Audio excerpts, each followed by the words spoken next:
Alia Alfarizi terlihat masih mengenakan jas putih dengan celana kulot panjang berwarna biru langit di bagian bawahnya. Tidak lupa ada tas berbau mahal selalu menyertai aksesoris yang menambah kesan elegan saat dirinya berjalan. Tommy dengan cepat menoleh pada wanita yang bergelar dokter umum tersebut, tersenyum canggung setelah mendengar keterangan Laluna beberapa saat lalu. Benarkah kedua perempuan itu sudah janjian? Jangan bilang Alia Alfarizi tak pernah mengetahui tentang perselingkuhan yang dilakukan sama Laluna. Kak Alia, apa kabar, Kak? Kok nggak ngabarin kalau mau kesini? Duduk yuk, Kak. Ajak Tommy dengan senyum manis, berusaha membuang rasa gugupnya. Bagaimanapun juga, Tommy tak akan membiarkan Laluna kembali bersama Elvero. Bahkan istri seseorang yang lumpuh dan hanya duduk di atas kursi roda si calon janda itu akan jauh lebih terhormat dinikahi bosnya daripada perempuan bergelar model internasional tetapi menyuguhkan tubuhnya dengan murahan pada lelaki lain. Gak usah basa-basi, sekarang jelaskan apa yang terjadi. Apa yang sudah dilakukan bosmu itu sampai-sampai ingin membuat seorang istri bercerai dari suaminya? Laluna tadi mengirim percakapanmu dengan seorang pengacara. Jangan bilang kalau apa yang direkam sama Laluna itu benar. Elvero nggak mungkin merebut istri orang, kan? Alia memang tidak sesabar itu. Wanita cantik yang susah menikah hanya karena sang adik tak juga menemukan jodohnya itu, hanya sabar saat berhadapan dengan pasiennya. Sebelum perempuan itu turun dari mobil mewah yang ia kendarai, tiba-tiba saja rekaman suara percakapan Tommy dengan pengacara keluarganya dikirimkan sama Laluna sehingga membuat perempuan itu jadi ikut terprovokasi. Tommy yang mendapat serangan mematikan dari kakak sang bos hanya bisa nyengir dan pasrah. Dengan kaku pria itu menarik tangan Alia untuk duduk tanpa menghiraukan keberadaan Laluna. Tommy tidak akan langsung menceritakan apa yang terjadi sama Elvero saat ini, tapi akan memberikan senam jantung pada model wanita tukang selingkuh yang sangat angkuh. Kak Alia beneran datang ke sini ternyata, aku kirain tadi si tukang selingkuh itu hanya membual saja. Tommy dengan sengaja mulai membuka tabir yang sepertinya belum diketahui Alia. Maksud kamu apa sih? Bukannya selama ini Laluna sengaja pergi ke Paris untuk mengejar karirnya, makanya mereka berdua memutuskan untuk break sebentar. Tapi sekarang karena Laluna sudah kembali, berarti pertunangan mereka bisa dilanjutkan. Bahkan nenek saja sudah setuju kok, kata Alia. Kakak nggak usah dengerin Tommy. Dia pasti sengaja akan membuat tipu daya supaya aku nggak bisa hidup bersama dengan Elvero karena dia sendiri sebenarnya naksir sama aku dari dulu. Laluna begitu enteng memfitnah Tommy yang jelas-jelas selalu merasa jijik melihat wajah model tersebut yang cantik tapi berhati busuk. Hahaha, pedes sekali Anda, nona tukang selingkuh. Aku suka sama kamu. Tommy menunjuk batang hidungnya sendiri. Lebih baik menyukai janda beranak 4 daripada wanita longgar berkedok gadis. Tapi udah nggak bersegel, nggak jijik tuh sama tubuh sendiri dijamah sana-sini sama pria berbeda. Tommy tak lagi menahan apapun yang ingin disampaikan. Kamu jangan fitnah ya. Laluna memberikan tatapan tajam, tapi sayang wanita itu salah mencari lawan. Alia menjadi bingung, menatap secara bergantian wajah Laluna dan juga asisten pribadi adiknya. Wanita yang berprofesi sebagai dokter itu pun mengerutkan dahi, tak ingin salah bicara dan memulai kata yang seharusnya tidak keluar dari lidahnya sehingga memutuskan menyuruh Tommy untuk menyampaikan semuanya.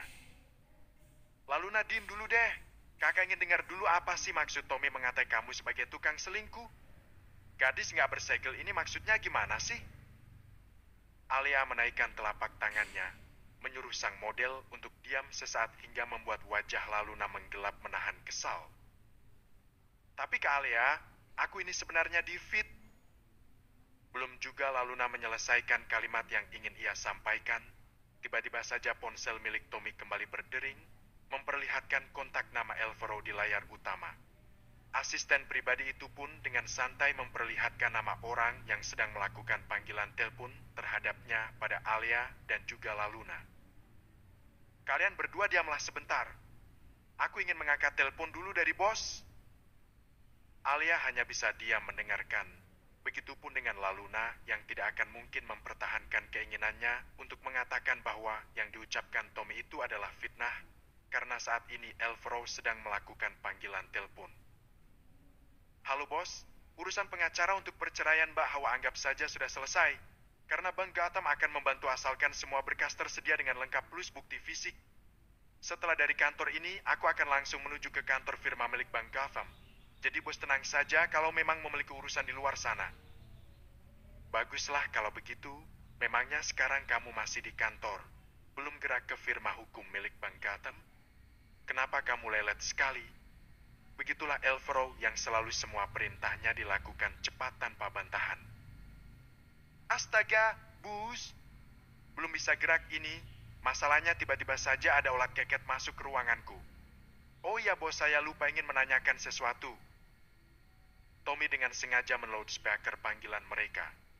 Tujuannya hanya satu, agar Alia yang selama 4 tahun ini sama sekali tak pernah mengetahui tentang kebusukan Laluna bisa ikut mendengar penjelasan dari Elfro secara langsung. Oke lah, kamu tahu kan penyamaranku sekarang gak boleh sia-sia. Sekarang kamu mau nanya apa?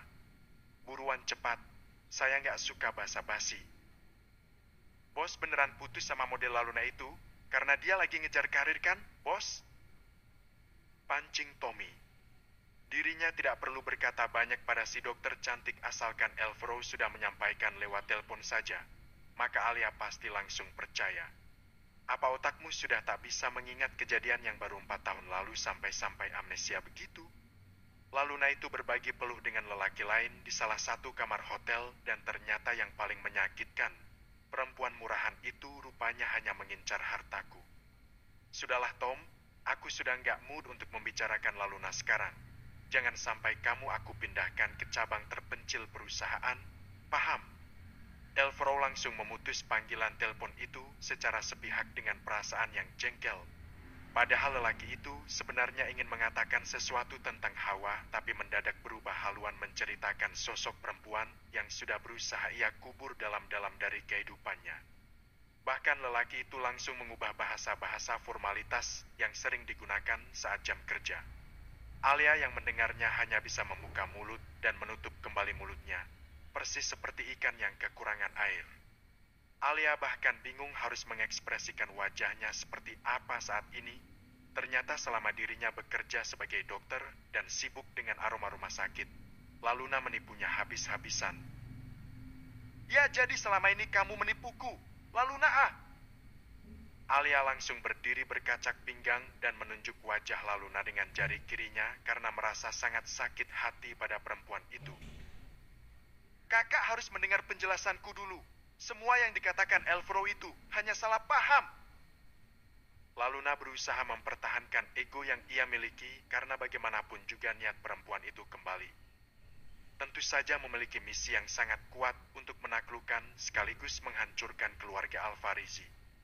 Alia terlihat kembali duduk dengan mengusap-usap dadanya. Wanita itu memang sangat pintar mengelola emosinya. Haf, begini ya Luna, kakak selama ini kan gak pernah ngikutin kisah cinta kamu sama Elfro. Jadi aku hanya menelan bulat-bulat semua yang kamu katakan. Memang selama ini Tommy gak pernah cerita ataupun berusaha adu domba orang terdekatnya. Cowok yang satu ini emang udah setia abis sama adikku. Jadi kalau menurut hematku, sebaiknya kamu mundur saja dan itu lebih baik demi harga diri kamu. Kita sama-sama perempuan, jadi kalau sudah ketahuan begini sih, kakak juga gak mau adik tampanku beristrikan wanita bekas, tapi terlihat masih bersegel sepertimu. Alia menjeda kalimatnya dengan sudut bibir terangkat sebelah seakan mengejek. Enak saja Laluna bakal jadi adik iparnya, setelah berselingkuh dengan laki-laki lain dan menyakiti hati ahli waris keluarga Alfarizi. Alia tak akan pernah memberikan persetujuan kalau sampai Elfro pun kembali tunduk pada mantan kekasihnya itu. Jadi sekarang karena semua udah jelas. Dahlah ya Luna, silahkan kamu keluar dan jangan pernah menampakkan wajahmu lagi di depan keluarga Alfarizi. Aku gak punya waktu untuk meladeni omong kosongmu lagi. Sekarang urusanmu sudah selesai, jadi silakan angkat kaki dari sini karena aku masih ada urusan sama Tommy. Pintunya ada di sana, Luna. Pergilah sebelum satpam yang menyeretmu. Usir Alia dengan wajah dinginnya. Laluna berdiri dengan wajah kesal. Mau tidak mau wanita itu melangkah pergi dengan kaki yang menghentak-hentak di lantai yang mengkilap. Kini tinggallah Alia dan Tommy. Tatapan laser Alia sangat dipahami Tommy. Entah apa saja yang telah diketahui perempuan berprofesi sebagai dokter itu, Tommy pun tak ingin memulainya. Sekarang cepat katakan, apa betul yang dibilang sama Laluna kalau adikku sedang tergila-gila sama istri orang? Tanya Alia menatap tajam asisten pribadi adiknya. Tommy kali ini benar-benar berada dalam situasi yang serba salah. Dirinya juga merasa ragu untuk menceritakan apakah kakak perempuan dari bosnya ini bakalan menerima sosok perempuan yang sedang membuat bosnya seperti orang gila. Entah itu karena sudah jatuh cinta, ataukah karena merasa kasihan saja. Tommy tentu saja belum mengetahuinya. Namun, melihat ciri-ciri sang bos yang suka senyum sendiri, sepertinya Tommy menebak jika atasannya itu sedang mengalami fase jatuh cinta, tapi sayangnya sasaran CEO muda itu malah pada istri orang yang masih digantung karena belum dicerai. Tommy, apa kamu mendadak tak bisa mendengar? Alia membuat Tommy yang tadi melamun tersentak seketika. Haf. Oke deh kak, dokter itu nggak boleh marah-marah nanti cepat tua lo. Memangnya Kak Alia nggak takut wajahmu nanti lebih keriput dari nenek Azura? Tommy berusaha mencairkan suasana padahal hatinya udah jedak-jeduk tak karuan. Mungkin sebaiknya cerita aja deh. Urusan bos yang nanti bakalan marah biar aja jadi nomor sekian. Yang penting selamatkan diri dulu dari perempuan baju putih ini. Ketimbang nanti disuntik. Pikir Tommy membatin di dalam hati. Sebenarnya begini loh Kak Alia ceritanya. Tommy mulai menceritakan kronologis yang menimpa sang CEO, mulai dari Elvero yang mencari jalan tikus agar cepat ke tujuannya dan menabrak Hawa si perempuan cacat yang menyeberangi jalan dengan kursi roda. Sampai akhirnya mengatakan kalau Elvero ingin bertanggung jawab memberikan pengobatan gratis supaya perempuan itu bisa kembali berjalan. Tentu saja sang asisten terpaksa mengatakan kalau Elvero berniat membawa Hawa ke luar negeri tanpa harus menceritakan identitasnya sebagai CEO terhadap Hawa Azahra. Jadi begitulah ceritanya kak, karena Kak Alia udah tahu, ya, mau nggak mau ikut bermain dalam ketoprak umur ini. Siapa tahu si bos berjodoh sama Mbak Hawa, jadi kan urusan nikah Kak Ali juga bisa langsung digas tuh, betul gak? Tommy kini ikut membuat rencana comblang-mencomblang antara bosnya dengan si calon janda. Alia memijit pelipisnya yang mendadak kencang. Tidak pernah disangka kalau adiknya sekarang sedang bermain drama. Harus banget ya sama janda? Lalu bagaimana dengan nenek curah? Bab 14. Rencana pengobatan. Masalah nenek urusan nanti. Sekarang yang penting perasaan bos dulu, Kak. Putus Tommy. Alia membuka tutup air mineral yang terhidang di meja. Tenggorokannya terasa serak demi memikirkan adiknya yang sedang aneh saat ini. Tommy masih dalam keadaan siaga, walau bagaimanapun dia harus memaksa Alia untuk setuju. Rahasia sudah terlanjur bobol oleh kakak kandung bosnya. Bisa gawat semua urusan apabila Alia tidak satu kuku dengan adiknya dalam menghadapi sang nenek yang berjiwa seorang pemimpin setelah kematian suaminya Muhammad Al-Farizi. Kak, percaya deh sama aku. Mbak Hawa ini bukan janda biasa. Dia itu janda soleha yang selama ini hidup dalam penindasan keluarga suaminya. Hari gini kebanyakan perempuan yang mengaku sebagai gadis, malah kebanyakan sudah rasa janda loh kak, karena mereka udah bolong duluan. Jadi jangan terpesona dulu dengan status gadis. Coba kakak pikir, si bos effort banget buat urusin Mbak Hawa sampai ke dalam-dalamnya. Memangnya Kak Alia nggak mau melihat Elvero bangkit dari keterpurukan dan traumanya gara-gara model tukang selingkuh tadi? Alia sontak menegakkan badannya mendengar salah satu kata dari Tommy. Ini katanya soleha, tapi kenapa sampai urusan dalam-dalam diurusin sang adik? Tiba-tiba saja otak Alia nyelag. What? Ngapain tuh janda mau diurusin untuk dalam-dalamannya segala? Wah, gak bener nih. Bisa jadi adik gue dipelet lagi sama dia. Gak ada ya yang namanya perempuan soleha itu. Tapi urusan dalemannya aja sampai orang lain tahu. Gila aja kamu, Tommy. Alia sampai mendelik pada asisten sang adik. Dia juga baru pernah mendengar ada perkataan manis yang sebenarnya kasar karena menganggap seorang perempuan soleha, tapi dalamnya saja diurusin sama laki-laki. Apa dunia ini memang sudah sangat gila? Itulah yang ada di dalam pikiran Alia saat ini. Sabar kak, bukan gitu maksudnya aku. Ais kenapa pikirannya miring sih kak? Maksudku itu dia ngurusin sampai ke perceraian dan ngasih pelajaran juga ke jalan yang udah jadi setan di antara suami istri itu. Jadi bukan soal dalam yang lain kak. Ini nih kalau kakak itu taunya cuma jarum suntik sama obat-obatan untuk orang sakit. Gak ngerti sama sekali urusan percintaan kalau yang lagi bucin. Makanya kakak itu cari cowok. Kan banyak dokter ganteng tuh di rumah sakit yang bisa dijadikan gebetan. Au, sakit, kak aduh duduh. Tommy baru saja mendapatkan cubitan maut di area pinggangnya. Beruntung dokter itu tidak mencubit sampai ke ginjalnya. Makanya kalau ngomong itu yang jelas, bikin otakku ngadat tahu nggak? Udah tahu dokter itu udah sibuk sama pasiennya, tapi kamu malah pakai acara ngomong dengan persamaan segala lagi. Kakak kirain saking gilanya Elvero karena jatuh cinta sama itu perempuan calon janda, Al juga mau mencuci dalemannya hehehe. Alia sedikit terkekeh mengingat cara pikirnya yang masih terkesan polos. Aku sudah menyelidiki seluk-beluk Mbak Hawa selama ini. Dia sudah tinggal sebatang kara yang sebelumnya diasuh sama kakeknya bernama Ibrahim. Mbak Hawa berasal dari desa, tapi ternyata dia juga seorang perempuan lulusan sarjana. Hanya saja dirinya mendedikasikan pengabdian demi membalas budi kakek Ibrahim yang memintanya untuk menikah dengan Adi Wiguna. Jadi mau ndak mau ijazahnya yang nggak kepake. Tommy menjeda kalimatnya menceritakan sosok Hawa yang sekarang membuat Elvero tergila-gila. Hawa Azahra, itulah namanya tapi kasihan ternyata menurut tetangga sebelah rumah Pak Adi. Mbak Hawa itu lebih mirip seperti seorang pembantu bukan sebagai istri. Alia langsung tersandar lemas hanya mendengar keterangan singkat secara umum dari asisten adiknya. Alia benar-benar tak pernah menyangka ada seorang suami yang begitu tega memperlakukan buruk istri sahnya. Jadi sebenarnya apa rencana kalian berdua untuk menolong perempuan bernama Hawa itu? Alia sepertinya sudah mulai terhasut dengan cerita menyedihkan yang disampaikan sama Tommy barusan. Siapapun wanita yang hidup di dunia ini, tidak ada yang suka dikhianati dan dimadu.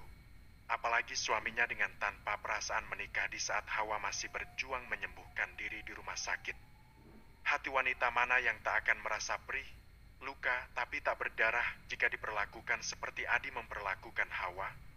Tommy dan Alia sekarang merancang ide untuk hubungan Elvero dan Hawa. Walaupun Alia belum mengenal Hawa secara langsung, tapi wanita itu percaya dengan pilihan Tommy dan adiknya. Di rumah Hawa, Elvero kini sedang duduk bersama di ruang tamu. Pria itu menjelaskan beberapa hal mengenai langkah pengobatan yang akan dilakukannya. Hawa ingin menolak bantuan pria baik yang kini masih terus menjelaskan secara rinci tentang rencananya. Tapi entah kenapa lidahnya terasa keluh. Oh ya, Hawa, saya sudah memutuskan untuk bertanggung jawab penuh atas apa yang sudah menimpamu dengan cara mengobati kamu sampai tuntas. Setelah itu kamu bisa melanjutkan hidup seperti orang normal lainnya. Hawa menunduk untuk mengumpulkan keberanian. Satu hal yang dia bingung dengan ucapan sang lelaki. Apakah gaji seorang kurir sangat besar hingga bisa mengobatinya sampai bisa normal lagi? Pengobatan di luar negeri pasti akan menghabiskan banyak uang. Pak Elvero, saya minta maaf sebelumnya. Bukannya menolak rezeki ataupun kebaikan Anda, tapi berobat ke luar negeri itu pasti akan menghabiskan uang yang sangat banyak. Sementara gaji Anda sebagai kurir tentunya akan terkuras habis karena mengobati saya. Maaf ya, jangan salah paham dengan penolakan ini karena saya nggak bermaksud meremehkan Anda. Saya juga punya sedikit tabungan, tapi tetap saja nggak akan cukup kalau dibuat berobat ke luar negeri. Hawa terlihat menatap dengan sudut bibir terangkat wajah pria yang katanya bekerja sebagai seorang kurir barang. Mungkin semua ini sudah menjadi takdir saya, Pak. Saya juga sedang berusaha untuk ikhlas menerima semuanya. Bapak udah baik banget sudah melakukan banyak hal sebagai bentuk tanggung jawab karena sudah menabrak saya tanpa sengaja. Belum lagi Bapak juga harus membayar jasa Mbak Dewi. Menurut saya semuanya sudah terlalu berlebihan. Saya nggak apa-apa kok, cukup Bapak membelikan saya kursi roda seperti sebelumnya yang saya miliki. Karena dengan kursi roda itu, saya juga sudah bisa melakukan semuanya sendiri. Hawa kembali tersenyum manis dan senyum itu membuat jantung Elvero berdetak semakin kuat. Elvero merutuki kebodohannya, bagaimana dia bisa lupa. Kurir macam apa yang bisa membiayai pengobatan seseorang sampai ke luar negeri segala? Dasar bodoh. Artis amatir ya seperti ini. Dirinya yang pintar, tapi suka mendadak bodoh setelah bertemu Hawa. Langsung berpikir cepat. Sepertinya Elfro sudah salah dalam mengambil strategi untuk membantu wanita lumpuh itu. Dalam logika siapapun tidak akan pernah masuk akal seorang kurir yang hanya bekerja mengantarkan barang-barang milik orang lain ke alamat-alamat tertentu akan punya gaji ratusan juta, kan? Jelas-jelas gaji seorang kurir ekspedisi itu tergantung atas berapa titik paket atau barang yang diantarkannya. Elfro benar-benar lupa dengan penyamarannya sendiri, karena saat menawarkan berobat ke luar negeri, padahal tentu saja pikirannya adalah jadi Elfro Alfarizi sesungguhnya, bukan seorang kurir barang. Namun, lagi-lagi Elfro mencoba keberuntungan untuk meyakinkan Hawa. Siapa tahu perempuan itu tak terlalu jauh memikirkan seberapa besar gaji seorang kurir istimewa seperti dirinya. Sebenarnya saya ini bukan kurir biasa, bukan juga kurir belanjaan lain. Elfro lagi-lagi menjeda kalimatnya, melihat ekspresi wajah Hawa dengan kening yang mengerut bingung. Jadi Pak Elfro ini kurir apaan? Bukannya hanya sebagai kurir barang, ya? Hawa mulai terprovokasi ingin mengetahui siapa jati diri orang yang sebelumnya menjadi pelaku penabrak dirinya hingga jadi korban kecelakaan. Saya merupakan kurir perusahaan, khusus mengantar dokumen dan segala hal penting yang bersifat rahasia, bahkan dokumen atau barang yang saya bawa harus dijaga dengan mempertaruhkan nyawa. Kamu pasti sudah bisa membayangkan seberapa besar gaji yang saya dapatkan. Sangat sesuailah dengan risiko yang kita hadapi dalam mengantarkan dokumen-dokumen penting itu. Jadi secara tidak langsung untuk biaya pengobatanmu, saya juga mendapatkan asuransi dari perusahaan. Sementara kalau untuk membayar Dewi, kamu jangan khawatir. Sebenarnya saya juga sudah punya hutang nyawa padanya. Daripada dia jadi gelandangan di luaran sana, lebih baik kalian saling membantu dan menguatkan. Hitung-hitung saya ini lagi mencoba untuk balas budi atas kebaikan Dewi. Lagi pula saya paling tidak suka melihat wanita tak berdaya. Kalian harus bangkit dari keterpurukan. Tidak usah khawatir, saya ini masih punya banyak uang hasil jual tanah warisan di kampung. Penjelasan panjang Elfro membuat Hawa melirik Dewi. Sementara Dewi sendiri ingin sekali mengacungkan 4 jempol tangan dan juga kaki atas sandiwara tingkat tinggi yang sedang dilakukan bosnya. Elfro memang berbakat jadi aktor. Baru tahu kalau Pak Bos punya bakat terpendam jadi tukang bohong, hehehe. Maksudnya jadi aktor. Si bos benar-benar totalitas sandiwaranya. Kapan aku nyelamatin nyawa dia coba? Es yang ada aku terus yang ditolongin sama Pak Bos. Bos. Bos, sakarepmu wes. Dewi membatin di dalam hati, sedang berusaha untuk menahan tawa dengan cara menundukkan kepala karena takut ketahuan kalau bibirnya hampir saja menyemburkan tawa. Dengan tatapan malu-malu, Hawa tersenyum manis ke arah Elfro. Hal itu malah membuat Elfro seperti tersengat listrik. Selama ini belum ada rasa aneh yang menjalar di hatinya. Tapi entah kenapa berhadapan dengan calon janda ini, hati Elfro jadi kocar-kacir tak karuan bak genteng bocor saat hujan lebat. Sekarang kamu udah tahu kan, kalau pengobatanmu ke luar negeri itu bukan uang saya. Mana mungkin pria keris seperti saya ini mampu membawamu ke luar negeri segala hehehe. Kesimpulannya kamu bersedia, kan? Elfro kembali meyakinkan perempuan itu dan melihat kali ini Hawa tersenyum semakin mempesona. Tapi saya nggak fasih bahasa Inggris. Pak, gimana cara saya berkomunikasi di sana nanti? Ragu Hawa bertanya malu-malu. Saya juga akan ikut kok. Jawabnya cepat hingga membuat Hawa semakin menautkan kedua alisnya merasa bingung. Ikut? Beonya. Ya, saya akan ikut menemanimu. Kebetulan saya bisa berbahasa Inggris karena dulu selalu dapat nilai 100 di sekolah. Cuma nasib aja yang seperti ini, hehehe. Elfro tersenyum sumringah merasa lega sepertinya usaha lelaki itu tak sia-sia. Maaf Pak, saya hanya nggak mau bikin Bapak susah. Kita ini sama-sama orang kecil yang hidup apa adanya. Saya ngerasa berdosa kalau sampai bikin kehidupan Bapak makin sulit. Apakah saya bisa bertemu dengan bosnya Pak Elfro? Saya ingin ngucapin terima kasih. Perusahaan Bapak pasti dipimpin oleh orang yang bijaksana dan baik hati. Masya Allah wa tabarakallah. Semoga perusahaan tempat Bapak bekerja selalu dilimpahkan rezeki yang barokah. Amin. Elvero merasa hidungnya membesar karena pujian Hawa. Dia sudah mendapatkan pujian sebagai orang bijaksana dan baik hati. Doa terbaik dari Hawa pun ikut membuat hatinya seperti ditiup angin sepoi-sepoi, adem dan sangat sejuk. Saat tanda tangan berkas nanti kamu pasti harus menghadap dulu sama bos saya. Terima kasih ya doanya. Saya rasa sudah waktunya saya kembali bekerja. Takut dimarahi sama bos. Pungkas Elvero begitu santai. Siapa juga yang bakalan berani memarahi cowoknya sendiri, hehehe. Dasar Pak Bos aneh. Jangan bilang ini sebenarnya cara Pak Bos mendekati Mbak Hawa. Pikir Dewi yang melihat Elvero sejak tadi suka sekali menatap Hawa, sedang wajah Hawa malah lebih sering menunduk. Oh ya Dewi, jangan lupa dengan tugasmu. Saya pamit dulu. Assalamualaikum. Elvero sedikit tergagap mengucap salam, terasa kaku karena baru disadarinya sudah sangat lama tidak mengucap salam dan melakukan sholat.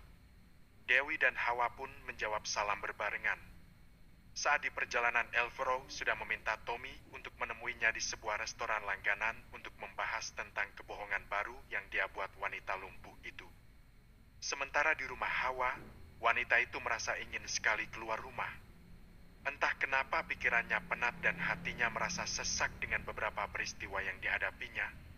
Tapi mungkin besok dia akan mengajak Dewi jalan-jalan ke taman kota. Selesai sholat Asyar, Hawa mengajak Dewi untuk memasak makan malam mereka sambil mengakrabkan diri di antara keduanya. Adam belum bangun ya Mbak? Tanya Hawa yang sedari tadi belum mendengar suara anaknya Dewi. Belum Mbak. Iya, panggil aku Dewi aja Mbak. Usiaku muda 2 tahun dari Mbak Hawa. Jadi anggap aja aku ini adiknya Mbak biar gak ada jarak di antara kita. Aku rasa Allah baik banget deh. Di saat aku gak punya siapa-siapa, gak punya kerjaan, gak punya tempat tinggal, Pak Elvero malah ngasih kerjaan plus tempat tinggal. Alhamdulillah sekarang ketemu Mbak Hawa yang baik banget gini. Dewi mencerocos semangat, apalagi dirinya langsung bisa akrab. Hawa terharu mendengar permintaan janda satu anak itu. Dia diminta untuk menganggap Dewi sebagai adiknya, artinya kini mereka saudara. Oke lah, jadi mulai sekarang kamu adalah adikku, dan Adam keponakanku. Alhamdulillah makasih Yawi, kamu sudah mau menerimaku yang lumpuh ini menjadi saudaramu. Wi, aku baru ngeh. Kamu kok manggil Pak Elvero Pak juga sih? Kan dia sebenarnya nggak kayak bapak-bapak, ya walaupun dia sekarang yang bayar gaji kamu buat ngurusin aku. Tapi kan aneh aja gitu. Dewi menggaruk kepalanya yang gatal mendadak. Wanita itu sebelumnya sudah di-briefing oleh Elvero untuk ikut dalam sandiwaranya. Pria itu tidak mau identitas aslinya diketahui oleh Hawa. Dewi juga bingung dengan pola tingkah bosnya itu. Hawa sendiri aja memanggil Pak Elvero dengan sebutan Pak. Berarti kita sama dong. Hehehe. Aku memanggil beliau itu dengan sebutan Pak, karena dia kan seorang pekerja jadi rasanya malu aja manggil Mas. Entahlah. Hawa menjawab seadanya karena memang sejak pertemuan pertama dirinya sudah memanggil lelaki itu dengan sebutan Pak. Oh gitu ya Mbak Hawa. Kalau aku tuh kayak segan gitu loh sama dia. Orangnya memang dingin gitu, tapi baik banget loh Mbak. Jadinya aku ngerasa gak pantas kalau manggil dia, Mas. Biar kayak gini aja Mbak, aku nyaman. Hawa tersenyum dan mengangguk tanda mengerti apa yang dimaksud oleh Dewi. Kedua wanita itu saling bantu untuk memasak makan malam. Tok, tok, tok. Assalamualaikum. Mendengar ada seseorang yang sedang mengucapkan salam, tentu saja membuat Hawa mengayuh kursi rodanya menuju pintu. Adam masih pulas dengan tidurnya di sofa, sedangkan Dewi tidak bisa meninggalkan gorengannya. Mau tak mau Hawalah yang berusaha membukakan pintu. Tatapannya lurus pada lelaki tinggi yang sudah berdiri di ambang pintu sebelum Hawa membuka pintu rumah kontrakannya. Bab 15 Februari lupa status. Tatapannya lurus pada lelaki tinggi yang sudah berdiri di ambang pintu sebelum Hawa membuka pintu rumah kontrakannya. Barulah helaan napas lega terdengar pelan dari mulut Hawa yang tadi sempat mengira jika yang datang adalah orang suruhan suaminya. Waalaikumsalam, Dokter Rian, mari silakan masuk, Dok. Maaf, ini ada keponakan saya lagi tidur di sini. Silakan duduk. Sambut Hawa dengan senyum ramah. Rian mengikuti arahan Hawa dan hanya mengangguk pelan saat wanita itu menjelaskan keberadaan Adam. Dirinya baru tahu kalau Hawa masih memiliki saudara atau kerabat karena mereka memang belum memiliki hubungan dekat hingga bisa mengetahui siapa saja keluarga Hawa selama ini. Ditambah lagi dokter itu belum pernah melihat siapapun yang datang menjenguk Hawa saat wanita itu masuk ke rumah sakit selain Adi dan ibu. Rania di hari pertama Hawa dinyatakan lumpuh. Begini Hawa, saya sudah mendapatkan rumah sakit terbaik untuk mengobati kakimu. Semua ini juga atas permintaan Elfro yang datang ke rumah sakit tempatmu dirawat sebelumnya.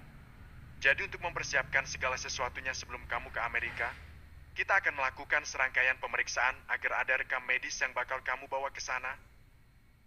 Hawa membolakan sepasang mata bulatnya yang cantik. Apakah dia tidak salah dengar? Kenapa dirinya harus dibawa ke rumah sakit yang sangat-sangat jauh? Apalagi negara adik kuasa yang sangat terkenal segalanya super mahal itu? Rasanya sangat tidak mungkin kalau seorang kurir bernama Elfro itu akan mampu membiayai pengobatannya yang tak mungkin berjumlah sedikit. Belum lagi sang kurir juga mau ikut dengannya untuk mengantar dan menjaga. Maaf dokter, Amerika. Maksud Anda negara adik kuasa itu? Apa nggak salah berobat ke sana? Dok, kenapa harus ke Amerika? Tanya Hawa bingung. Rian tersenyum dan menganggukkan kepalanya. Sesaat dokter itu teringat dengan ulah dari seorang laki-laki yang akhir-akhir ini lumayan sering bertemu dengannya karena Rian dan Alia bekerja pada rumah sakit yang sama. Elfro mendadak masuk ke ruang kerjanya ketika pasien yang akan diperiksa sudah tak ada, lalu memintanya dan Alia, serta Tommy bertemu di restoran langganan keluarga mereka saat makan malam tiba. Flashback. Elfro sudah duduk manis dengan wajah datarnya di sebuah ruangan VIP restoran langganannya. Tommy masuk dengan nafas ngos-ngosan. Bosnya kali ini benar-benar keterlaluan. Keinginannya selalu mendadak, sudah seperti orang yang sedang ngidam. Tak lama Alia dan Rian pun juga ikut masuk ke ruangan itu. Pasangan dokter muda itu selalu bikin Tommy iri karena menganggap mereka berdua sudah jadian. Padahal Alia lah yang sedang berusaha PDKT pada dokter Rian. Kapan giliran jomblo seperti dirinya akan mendapatkan bidadari seperti itu? Nasib asisten pribadi setia ya begini, bosnya jomblo karatan, maka dia pun akan sulit mendapatkan jodoh. Belum lagi Elfro seringkali memberikan pekerjaan menumpuk, sementara lelaki itu sejak bertemu Hawa suka berubah seperti bunglon yang terkadang menjadi seorang kurir dadakan, tapi lain waktu akan berubah sebagai seorang bos berwajah datar, dingin, serta ditakuti para karyawan. Ada apa ini, Dek? Tumben banget ngajak kita ketemuan segala. Apa ada sesuatu yang urgent kah? Jangan bilang kamu habis ngehamilin cewek terus keluarganya minta tanggung jawab buat dinikahin, Tanya Alia dengan sedikit bercanda di ujung kalimatnya, walau di dalam hati dirinya sedikit banyak menyambungkan pertemuan ini dengan perkataan Tommy saat di kantor tadi. Elfro berdecak sebal, dia paling tidak suka dipanggil Dek oleh kakaknya itu. Elfro terlihat seperti bocah kecil di hadapan asisten pribadinya dan juga teman kerja kakaknya. Sungguh sangat menyebalkan seolah-olah dirinya tak akan pernah berubah jadi seorang pria dewasa saja.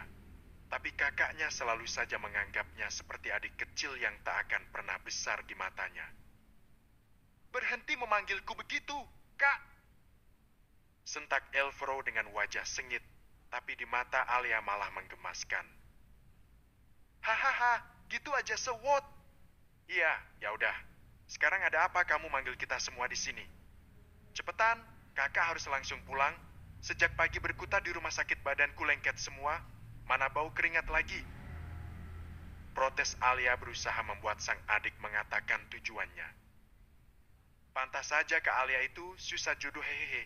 Ternyata ketahuan kalau jarang mandi lo. Ledek Tommy yang langsung membuat Alia mendelik tajam. Sorry Bu Dokter, cuma intermezzo biar nggak terlalu tegang. Sergahnya cepat sebelum mulut sang dokter perempuan cantik itu kembali mengomel seperti kereta api yang tak mau berhenti, atau jarum suntik nanti mendarat di salah satu pahanya. Ngeri. Diamlah, Tommy. Aku mau bicara sama kalian bertiga, tapi jangan potong perkataanku sebelum selesai. Titah Elfro melerai perdebatan antara sang kakak dengan asisten pribadinya itu.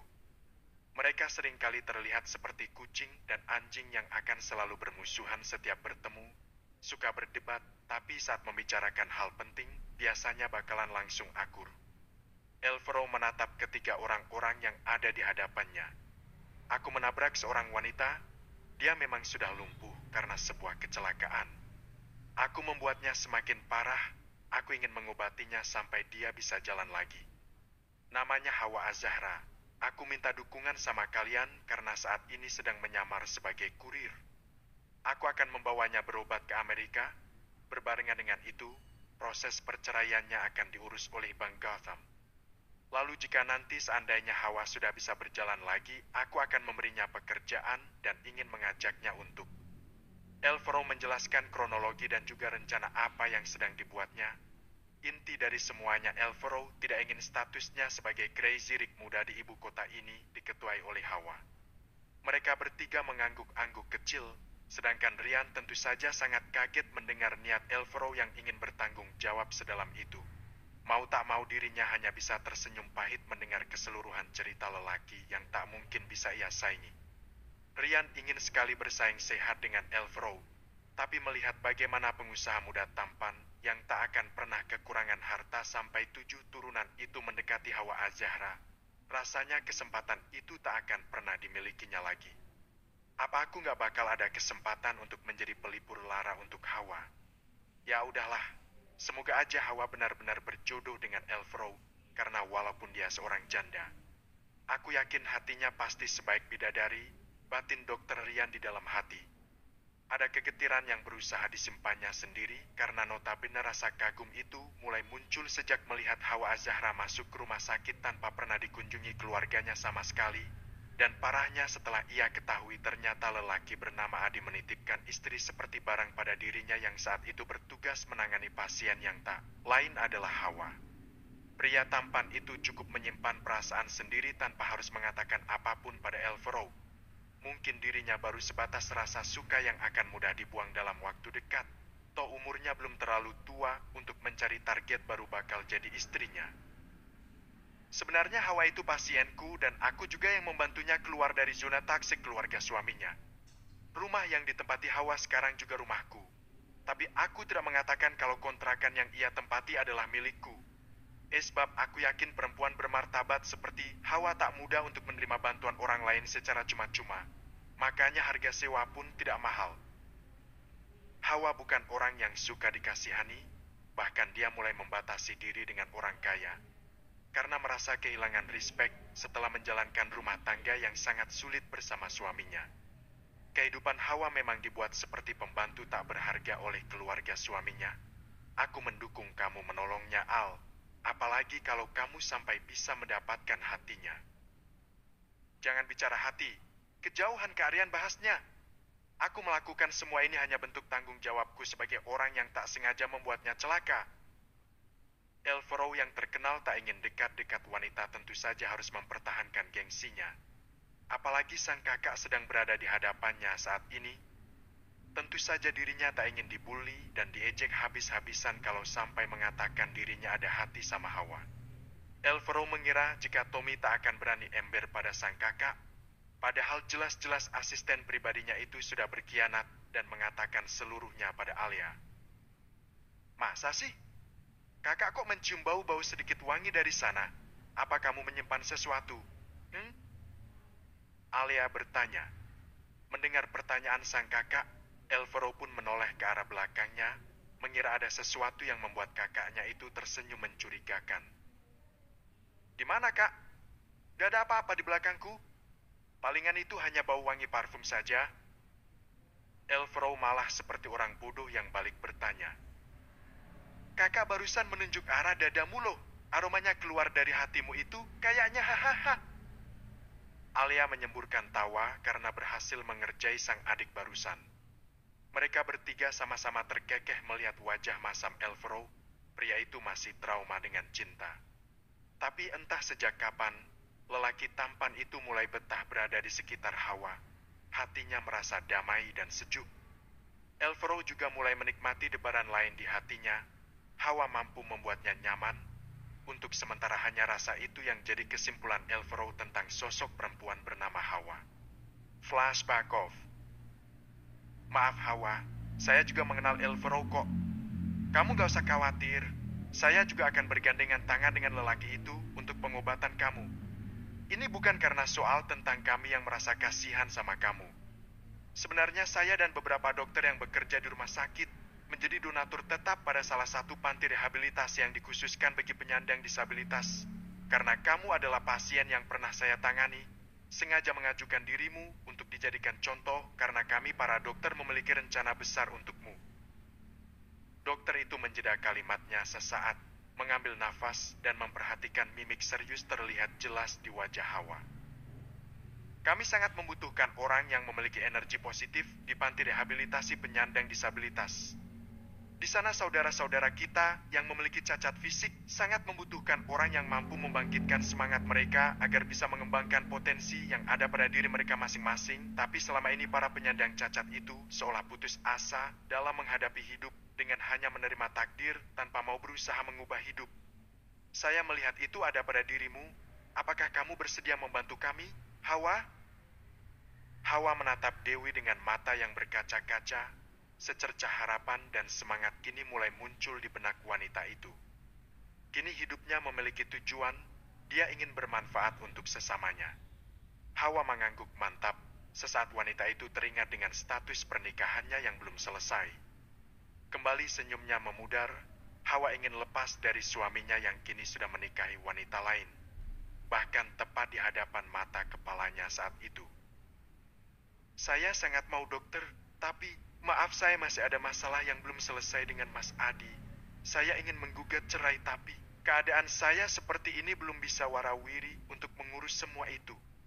Apalagi saya belum tahu berapa biaya yang harus dikeluarkan untuk menggugat cerainya. Dewi tertunduk dengan dada yang sesak. Satu hal yang dia benci saat mengingat masalahnya dengan pria brengsek yang ingin sekali dijauhi. Ternyata permasalahan wanita miskin setelah dicerai suaminya sama saja. Tak bisa mengurus surat cerai karena tidak mampu membayar pengacara. Bahkan kalau Pak Elvero tak membantuku. Mungkin aku akan tetap memiliki status yang tergantung sama persis dengan Mbak Hawa. Semoga saja Mbak Hawa tak mengalami kesulitan mengurusnya. Batin Dewi ikut merasa sedih karena ternyata mereka berdua benar-benar senasib dan sepenanggungan. Rian tersenyum. Dia tahu Elvero sudah melakukannya dengan baik, tapi Rian tidak mungkin membocorkan rencana lelaki itu. Sabar Hawa, saya yakin Adi yang akan mengajukan cerai. Saya percaya wanita yang dinikahinya tidak akan tenang sebelum Adi menceraikan kamu. Mana ada wanita di dunia ini yang mau hanya dijadikan status istri siri? Apalagi kalau sampai mereka memiliki anak karena anak itu tak punya identitas pasti. Bahkan kalau sampai terjadi perceraian, maka anak yang dihasilkan dari pernikahan siri itu tak mendapatkan hak apapun dari ayahnya. Jadi lebih baik kita tunggu saja. Hen! Dokter tampan yang akhir-akhir ini seringkali mendapatkan kejutan dari dokter Alia, berusaha meyakinkan Hawa kalau semuanya pasti akan baik-baik saja sesuai takdir yang dikehendaki Tuhan. Hawa mengangguk, walaupun bingung, kenapa dokter tampan yang baik hati ini begitu yakin.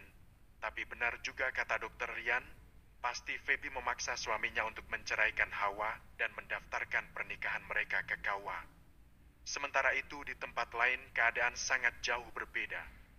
Adi semakin hari semakin terlihat kusut hingga membuat Feby semakin hilang kesabaran dengan tingkah suaminya yang berubah kasar dalam memperlakukannya. Feby benar-benar tidak pernah menyangka kalau Adi tak lagi seperti laki-laki lembut penuh perhatian saat mereka menjalin hubungan sebagai pasangan selingkuh di belakang Hawa. Adi berubah dingin dan cuek walau mereka tinggal satu rumah, bahkan tidur sekamar, tetapi Adi sering menjatuhkan dirinya di atas sofa panjang yang sengaja dibelinya tanpa mau seranjang dengannya. Bukankah itu memperlihatkan salah satu bentuk dari penolakan? Mas Adi, kita berobat ya. Sejak kamu sering minum alkohol, asam lambung kamu sering kambuh loh mas.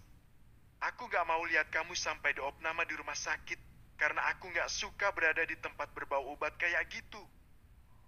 Adi bangkit dari ranjang, lingkar matanya terlihat menghitam. Wajahnya kusut dan nampak tidak terawat. Tangannya cepat menepis tangan Feby yang sedang bergelayu di lengannya. Lepasin tangan kamu, bodoh. Aku akan sehat kalau sudah ketemu sama Hawa. Kamu jangan sok perhatian segala. Aku muak lihat mukamu. Paham? Dek, lagi-lagi Feby harus terluka dengan perkataan kasar yang meluncur dari bibir suaminya. Entah kemana hilangnya keromantisan penuh kata lembut yang dulu sering diucapkan Adi saat mereka diam-diam melakukan perselingkuhan di belakang Hawa. Ternyata pepatah yang mengatakan kalau perselingkuhan itu sangat indah benar-benar sebuah kenyataan karena setelah mereka menikah, hal yang didapatkan selalu kenyataan pahit yang membuat mereka sakit dan bahkan menuai perbuatan yang telah mereka tanam. Mas Adi, kamu sudah sangat keterlaluan. Aku ini istrimu. Kenapa dalam otakmu hanya ada Hawa? Hawa dan Hawa, hatiku sakit mendengarnya. Mas, please, kita ini udah nikah bahkan kamu gak memberikan jatah malam pertama padaku. Padahal dulu kamu berjanji akan memperlakukanku jauh lebih baik dari wanita sialan itu. Jangan bilang kamu masih ngejar-ngejar wanita murahan lumpuh itu. Feby benar-benar sudah tak tahan lagi menghadapi tingkah laku suaminya yang semakin menjadi-jadi. Membuat perempuan yang jadi istri kedua dari suaminya tersebut lupa mengontrol lidah dan akhirnya mendapatkan kado yang semakin menyakitkan. Plak. Kamu bilang Hawa wanita sialan dan murahan, Hem? Kamu katai dia lumpuh. Adi mendekat lalu mencengkeram kuat rahang sang istri hingga wanita itu terpaksa mendongak dengan merasakan bukan hanya sakit di hati tapi juga di fisiknya.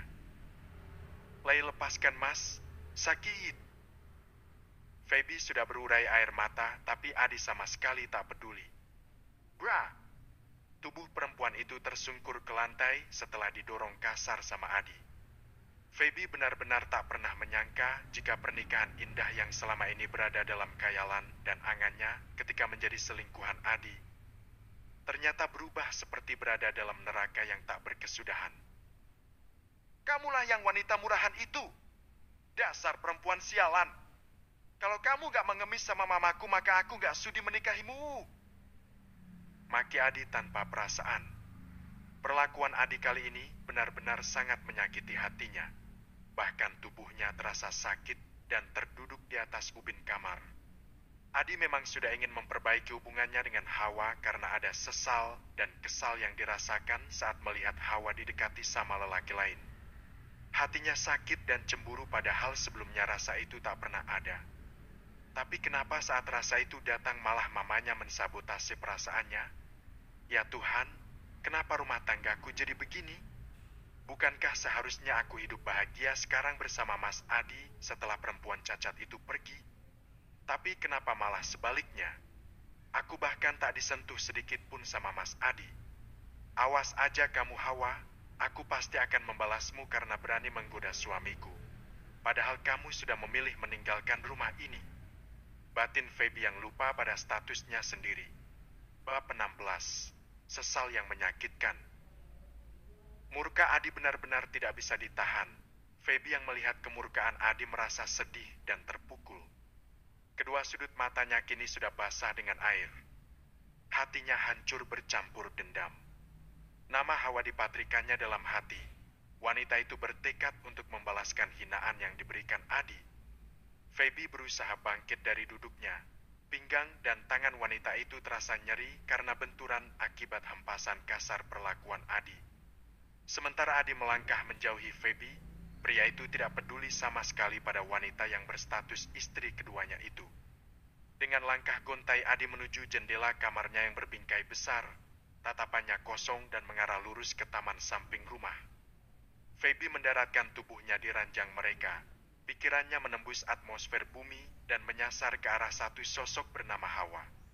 Awas kamu Hawa, aku gak terima diperlakukan kayak gini sama suamiku.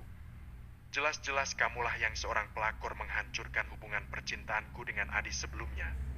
Tapi kenapa sekarang malah namamu yang bersemayam di hati Mas Adi? Lihat aja nanti, aku pasti akan membalasmu. batinnya di dalam hati. Kumpulan rencana kini mulai bersarang di kepala wanita itu. Feby tidak akan melepaskan wanita lumpuh yang mampu menjungkir balikan dunianya. Kamu tidak hanya pantas untuk lumpuh seumur hidup Hawa, aku juga akan merusak wajahmu dan juga akan mematahkan tanganmu. Sepertinya akan lebih baik kamu menjadi mayat hidup dan tidak ada satu orang pun yang akan sudi menatap wajah monstermu. Feby sibuk merancang beberapa rencana. Tekad wanita itu akan mencari alamat Hawa. Keyakinannya begitu kuat. Wanita lumpuh itu pasti tinggal tidak jauh dari sini. Mana bisa dia pergi jauh dengan kondisi gembel begitu. Itulah pemikiran Feby sekarang, sesaat seringai lik menyeramkan menghiasi wajahnya yang basah air mata. Sementara Adi yang merasa hidupnya hancur dan tidak berujung, kini telah muak dengan kehadiran Feby yang selalu ada di sisinya. Apalagi sang mama benar-benar tidak mau lagi menerima Hawa sebagai menantunya sejak kehadiran Feby yang digadang-gadang sebagai wanita subur bakal mencetak generasi keluarga Wiguna. Bahkan wanita parubaya itu pun sudah mengurus surat perceraian Adi dengan Hawa. Andai kamu gak memaksaku menikahimu, sudah pasti Hawa masih ada di sini. Mungkin aku tetap bisa berteman denganmu. Sayangnya kamu terlalu percaya diri, Feby, ketika kita menjalin kasih di belakang Hawa. Aku akui memang sangat membutuhkan kehadiranmu, tapi sebenarnya sebelum kecelakaan itu terjadi, rasa cintaku pada Hawa sudah tumbuh dan aku ingin memperbaiki hubungan pernikahan kami. Adi berbicara lirih sembari menatap keluar kamar. Pandangannya nanar membayangkan sosok Hawa yang entah berada di mana. Pria itu masih setia berdiri mematung di depan jendela. Sesaat kenangan masa lalu seakan berputar seperti film dokumenter di dalam kepalanya. Pria tampan yang kini nampak lusuh itu tenggelam dalam pemutaran film tentang dirinya dan Hawa yang berakhir dengan sesal. Au, ampun mas, sakit. Jangan pukul aku lagi. Aku gak pernah ngomong apapun sama Mbak Feby. Sungguh, mas. Teriakan kesakitan dari mulut Hawa kembali terngiang di telinga Adi. Saat itu Adi tidak peduli dengan pengakuan jujur istrinya. Feby berdiri di samping Adi dengan wajah sedih seakan menjadi korban karena ucapan kasar dari Hawa. Sungguh Feby sangat mendalami perannya dalam drama singkat itu. Padahal sesungguhnya Hawa hanya mendapatkan fitnah kejam dari selingkuhan suaminya sendiri. Hati wanita itu entah terbuat dari apa hingga masih bertahan di sisi Adi walau sudah dizolimi. Gak mungkin Feby bohong ke aku. Selama ini dia gadis yang selalu menjaga kejujurannya. Kamu bilang dia jalang perebut suamimu. Hei, sadar ya Hawa, kita menikah karena sebuah perjanjian. Kamu tidak pernah menjadi istriku dan itu tidak akan pernah sampai kapanpun. Feby adalah istri masa depanku. Seharusnya kamu yang malu. Siapa yang sudah merebut posisi Feby? Adi membentak istri sahnya demi sang selingkuhan, bahkan lelaki itu tanpa sungkan bermesraan di hadapan mata kepala Hawa yang jelas-jelas menyakiti hati perempuan tersebut. Plak! Kembali tamparan telapak tangan besar Adi singgah ke pipi Hawa yang sudah begitu kurus. Kini kedua pipi mulus itu sudah memerah memar. Kembali Hawa berteriak karena kesakitan. Air mata wanita itu tidak bisa terbendung lagi. Sakit hati dan penyesalan semakin kuat menggerogoti hati sanubarinya. Beberapa kali pria itu memakinya hingga panas terasa sepasang indera pendengaran Hawa. Sementara Feby, wanita itu tersenyum tipis dan merasa puas melihat wanita yang dinikahi oleh kekasihnya menjadi bahan amukan kemarahan Adi hanya karena sedikit hasutan darinya. Slide lain muncul dalam ingatan Adi, di mana sang mama sedang memarahi Hawa karena makan di saat wanita baik itu belum membersihkan kamar mandi. Saat itu Adi hanya menonton saja bagaimana Rania memaki istrinya dan tidak segan juga untuk memukul tubuh ringkih cucu almarhum kakek Ibrahim itu. Pria itu seolah buta dan tuli ketika istrinya diperlakukan semena-mena oleh sang mama. Hawa, hebat bener kamu ya, makan udah kayak orang kaya aja. Lihat tuh kamar mandi masih kotor, rumah juga belum kamu sapu dan dipel. Bentar lagi teman-teman arisan saya akan datang. Saya cari kamu kemana-mana, taunya lagi makan di sini. Taruh piring kamu dan selesaikan pekerjaan sekarang juga. Perintah Rania diiringi bentakan penuh rasa kesal. Hawa yang terkejut karena teriakan sang mertua hampir saja menjatuhkan piringnya. Wanita berhijab itu sedang makan sambil duduk di bangku kecil. Tadinya perut Hawa terasa lapar dan sudah mulai pedih. Dengan cepat gadis itu makan dan setelahnya barulah melanjutkan pekerjaan. Sayangnya bentakan itu tentu saja mematahkan selera makan siangnya. "Maaf, Ma, Hawa tadi lapar sekali," cicitnya dengan pandangan menunduk. Piring sudah diletakkannya di atas meja. Maksud hati Hawa ingin segera melangkah pergi dan menyelesaikan pekerjaannya. Tapi Rania menahan langkahnya. Sret! Kerudung instan yang menutupi mahkota kepala Hawa pun ditarik ke belakang, tubuhnya sedikit oleng. Beruntung tangannya cepat meraih ujung meja, tubuh ringkih itu masih bisa bertahan dan tidak terhempas di lantai. "Jangan pernah kamu makan sebutir nasi pun sebelum pekerjaan yang ada di rumah ini selesai, paham? Ingat Hawa, jangan pernah panggil aku Mama. Jijik aku mendengar itu dari mulutmu. Panggil aku Nyonya, karena kau hanya istri di atas kertas putraku yang berharga. Cepat kerjakan sekarang." Kalimat tajam Rania sungguh menghancurkan hati Hawa. Dirinya yang sebatang kara, berharap mendapatkan kembali kasih sayang dari seorang ibu pun kandas. Suami dan ibu mertuanya sudah berhasil menghancurkan mental juga harapan Hawa. Dengan mata yang terpejam sesaat, Hawa mengumpulkan segenap tenaganya. "Baik, Nyonya." Jawaban singkat Hawa dilanjutkan dengan langkah dari sepasang kaki ringkihnya yang menyusuri lantai rumah mewah itu. Hatinya terus saja melangitkan doa meminta pertolongan dari Sang Maha Kuasa. Das! Air mata Adi lolos begitu saja dari sepasang netra coklatnya yang memiliki lingkar hitam. Pria itu sudah beberapa malam ini tidak bisa tidur dengan tenang, memikirkan di mana keberadaan istri sahnya saat ini. Bahkan bayangan-bayangan Hawa yang selalu menderita berada di dalam keluarga Wiguna semakin membuatnya penuh sesal. Bayangan kesakitan itu seakan menari dalam kepalanya, membuatnya tidak bisa beristirahat dengan damai. Bagaimana mungkin perempuan itu bisa hidup sendirian di luar sana, bahkan saking tak peduli pada istrinya selama ini. Adi tak pernah memberikan nafkah yang layak untuknya, menganggap Hawa sudah diberi makan di rumah ini dan diberi tumpangan dari panasnya matahari dan dinginnya guyuran hujan itu sudah cukup. Brak! Tiba-tiba pintu kamar Adi terbuka dengan kasar. Nampak Rania menerobos masuk dengan wajah berkeringat dan nafas yang ngos-ngosan. Hal itu membuat kenangan yang sesaat tadi berputar di kepala Adi terhenti begitu saja. Tubuh tinggi itu memutar dan kini tatapannya bertemu dengan sepasang mata sang mama. "Adi, kamu ini benar-benar lelet ya. Coba lihat apa yang sudah terjadi. Si Hawa itu sudah ngurus duluan surat gugatan cerai. Dasar anak tak guna. Kalau sudah kayak gini bikin malu kita, kan? Apa nanti kata orang kalau kamu diceraikan sama istrimu? Aduh Adi, kamu tahu nggak? Itu bisa menghancurkan harga diri mama." Rania masuk ternyata membawa berita baru tentang sang calon mantan menantu. Adi menatap mamanya dengan tatapan yang tidak bisa diartikan. Pria itu kembali terduduk lemas. Apakah ini akhir dari rumah tangganya? Apakah dia harus menerima takdir yang sudah digariskan oleh Yang Maha Kuasa? Benarkah ini takdir? Padahal Hawa saja belum mendengarkan pengakuan cintanya yang sudah hadir di dalam hati. Tapi kenapa harus berakhir seperti ini? Bukan hanya itu, menurut kontrak perjanjian nikah yang mereka tanda tangani saja belum selesai sampai setahun. Tapi kenapa Hawa sudah ingin menggugat cerai darinya? Apa luka yang ia torehkan sudah teramat dalam? Adi kembali meneteskan air mata tanpa diminta. "Mah, tolong! Tolong bantu aku, Ma. Aku gak mau cerai dari Hawa. Aku mencintai dia. Tolongin jangan sampai Hawa menggugat cerai Adi. Ma, Adi janji akan melakukan apapun asalkan Hawa gak jadi menggugat cerai." Lelaki itu memohon pada mamanya supaya Rania bersedia membantu agar perceraian itu tak terjadi. "Mama gak ngerti lagi harus bicara apa sama kamu, ya? Hawa terus saja yang ada dalam otakmu. Dia itu hanya perempuan lumpuh dan mandul yang gak subur. Ini sudah ada Feby di depan mata kamu.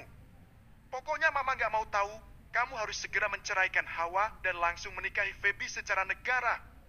Mama perlu penerus keturunan untuk keluarga kita. Pikirkan itu. Lagian juga Feby cinta mati sama kamu. Apa susahnya sih ngilangin Hawa dari hati kamu itu? Toh sebelumnya kamu juga nggak cinta sama dia.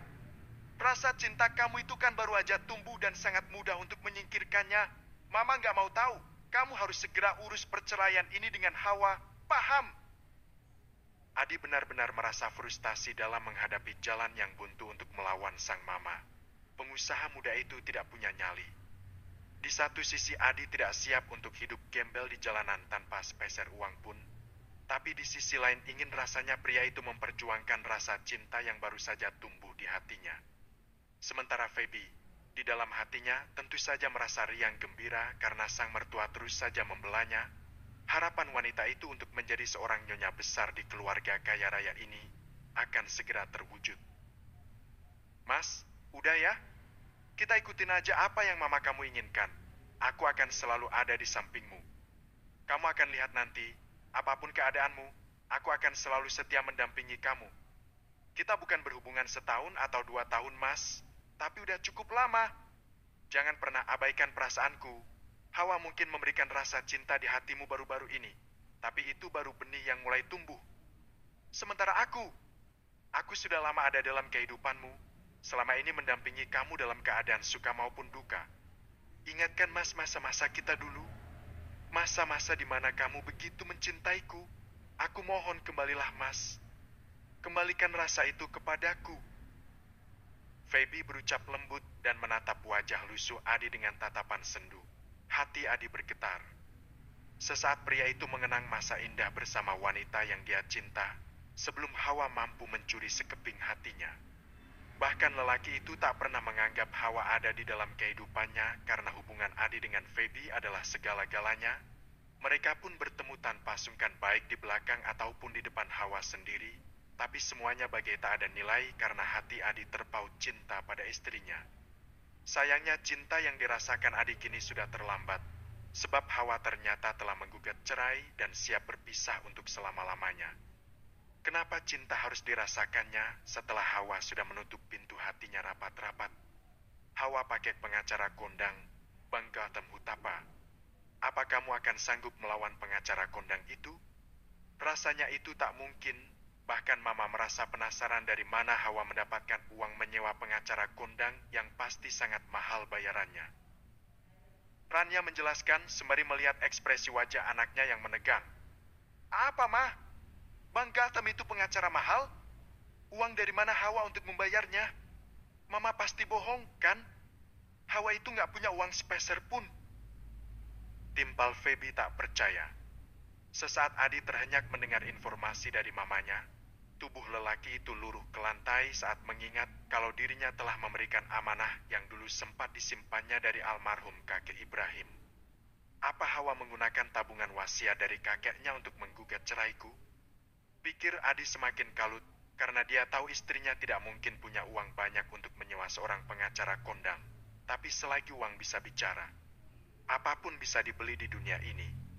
Begitupun dengan Feby yang benar-benar speechless mendengarkan informasi dari sang mama mertua mengenai Bang Gautam yang mendukung gugatan cerai dari Hawa. Entahlah Feby, Mama juga nggak tahu dia punya uang dari mana. Tapi yang jelas saat ini dia didukung penuh oleh pengacara kondang itu. Satu Indonesia juga pasti tahu kalau Bang Gautam itu punya banyak kebaikan kepada orang-orang yang tidak mampu. Mungkin aja kan si Hawa itu menawarkan sesuatu yang di luar dari perkiraan kita untuk Bang Gautam. Lalu pengacara dengan tarif fantastis itu dengan sukarela untuk membantu si lumpuh itu. Ya udahlah, sekarang yang harus ditegaskan Adi hanya sesegera mungkin meluluskan gugatan cerai dari Hawa. Rania mengalihkan pandang pada putranya. Mama minta supaya kamu tidak mempersulit proses sidang cerai kalian, agar kamu dan Feby bisa mengajukan sidang isbat untuk pernikahan siri kalian ke Kaya biar tercatat di kantor catatan sipil agar diakui negara. Adi terhenyak mendengarkan kabar tersebut. Tiba-tiba saja kepalanya blank, pria itu hanya bisa menarik nafas. Sepertinya memang pernikahan yang selama ini tidak ada cinta itu harus berakhir dengan tidak ada cinta juga di antara mereka. Ya, cinta dari Hawa sepertinya memang sudah terkikis habis. Sementara cinta Adi baru saja bersemi, tapi langsung dipaksa mati. Akankah semuanya bisa berubah? Gak bisa. Aku harus menemukan Hawa dan berterus terang kalau aku mencintainya. Aku akan minta maaf dan bersujud padanya. Aku akan memohon karena aku berhak mendapatkan kesempatan kedua. Aku yakin mata istriku masih menyimpan cinta yang sangat besar untukku. Maafkanlah diri yang bodoh ini, Hawa. Aku terlambat menyadari rasa cintaku yang begitu besar padamu. Aku tak sanggup kehilanganmu. Adi meneteskan air mata lagi, merasa sesal itu datang begitu menyakitkan. Akankah Hawa bisa memaafkannya?